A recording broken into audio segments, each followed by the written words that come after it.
o Israel Portela, eu acho o nome dele, deixa eu pegar aqui o nome dele rapidinho. Ele é diretor da base do Vozão, né? Israel Isso. Portela. Ele deu entrevista à Rádio Povo CBN, foi bem legal a entrevista dele, e ele falou sobre um assunto que a gente já tinha adiantado aqui, já tinha falado, acho que há alguns meses já, que a gente falou sobre o João Vitor, muita gente perguntando, cadê o João Vitor, o que aconteceu com o João Vitor?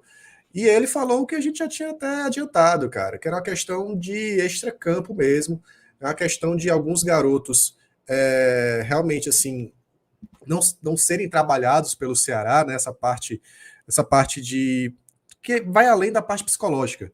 Porque o garoto vai lá, de repente está ganhando X, aí ganha 8 vezes mais, porque precisa aumentar o salário para aumentar a multa, né? O caso do João Vitor foi esse, o Israel falou sobre isso, quando ele desponta aqui no Ceará e tem uma boa estreia e faz algumas boas partidas, empolga a torcida, já atrai a atenção do mercado. Então, para fazer uma multa alta, precisa aumentar o salário do garoto. E aumentou, né? Só que, assim, é um choque de realidade para o jogador que precisa ser trabalhado e ser monitorado pelo clube. O jogador acaba se perdendo. Muitos jogadores acabam se perdendo. Não é o caso só do João Vitor. O João Vitor ainda tem jeito, é novo, né? Inclusive vai para o Japão agora, vai jogar no Japão, num país de mais disciplina. De repente ele foca mais na carreira dele e volta melhor ou é negociado por lá. Mas essa é a situação, né? Que a gente tem a confirmação aí do Israel, diretor da base do Vozão, Klaus, que a gente já sabia e o Ceará precisa estar cada vez mais de olho nisso, nessa transição desses garotos, né, para a vida adulta, ainda mais quando começa a ganhar uma bolada de dinheiro, o ego sobe, a fama, aquela coisa toda, o assédio, né? Isso tem que ser muito trabalhado aí nas categorias de base. Com certeza, Douglas, com certeza. E principalmente esses jogadores que chegam com status de joia. Ah, aquele menino é uma joia, diferenciado, é o craque, tem potencial de se tornar craque. Porque todos os outros jogadores da base que subiram para o profissional nos últimos anos, todos eles subiram com aquele método bem tranquilo de transição, né? Fica ali no G4, G3 de opções do treinador, né? Fica ali sendo a terceira ou quarta opção. E aí vai subindo, galgando as oportunidades à medida que um jogador titular se lesiona, que o reserva sai durante o jogo porque sentiu alguma coisa, aí o da base entra e consegue uma oportunidade, ou por umas circunstâncias que pode acontecer, como aconteceu com o Felipe Jonathan, de os dois laterais estarem machucados, e aí a oportunidade surgir, mas tudo feito sem aquela expectativa muito alta sobre os jogadores.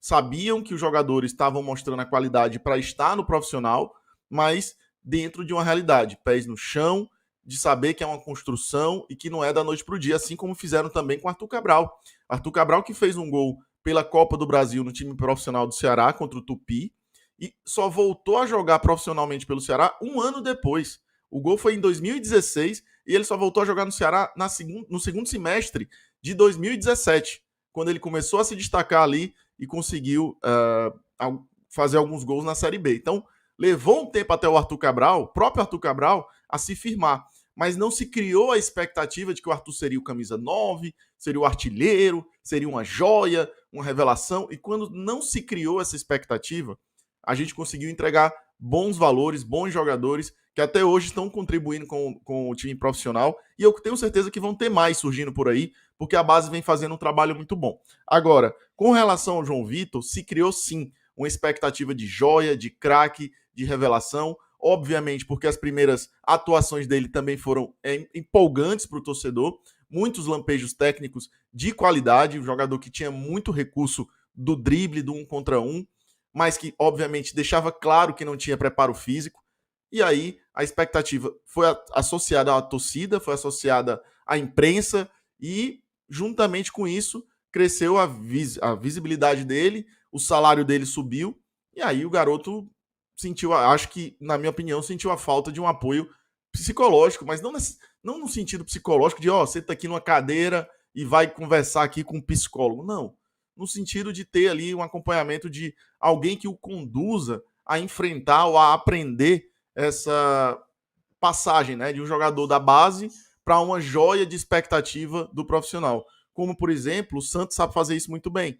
E os jogadores não se perdem. É óbvio que eu estou comparando um parâmetro muito diferente. Mas os jogadores da base do Santos, que são estrelas, que são craques, são joias, eles vêm de uma condução de preparação ali, mesmo com salário alto na base, muito bem acompanhado para que não se vislumbre. a companhia dos pais, o clube contrata, dá um emprego para os pais, dá um emprego para a mãe, para poder a mãe estar próxima do filho.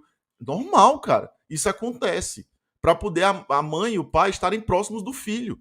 Porque, mas isso é um absurdo, é nepotismo. Cara, é doido falar isso, mas é necessário. O Endrick tá no Palmeiras porque o pai dele tá trabalhando no Palmeiras. Que saiu de Brasília, veio para São Paulo, jogou nas categorias de base de São Paulo não quis dar um suporte para os pais do Endrick, e aí o Palmeiras disse, eu dou o suporte necessário aos pais do Endrick, vou acompanhar a carreira dele, hoje se tornou a maior venda da história do Palmeiras.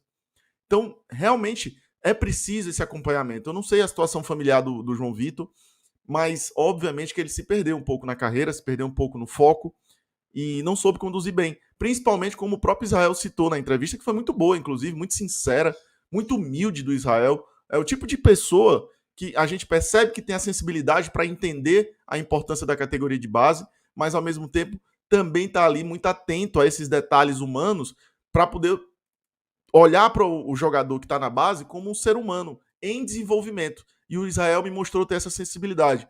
Achei positiva essa percepção dele quando falou sobre o João Vitor.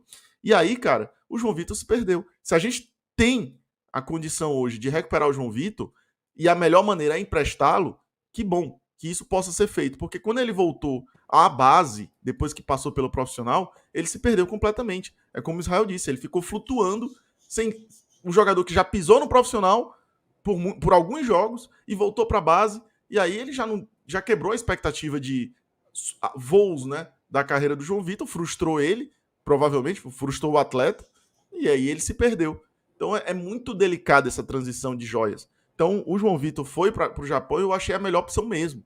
Eu lembro, Douglas, que a torcida chiou muito com esse empréstimo do João Vitor, mas a gente estava tentando explicar aqui, sem trazer muita luz, esses problemas que o João Vitor vinha enfrentando, porque o máximo que a gente preservasse o João e preservasse essa situação do contexto dele, era melhor para todos, para que isso se resolvesse da melhor maneira, né?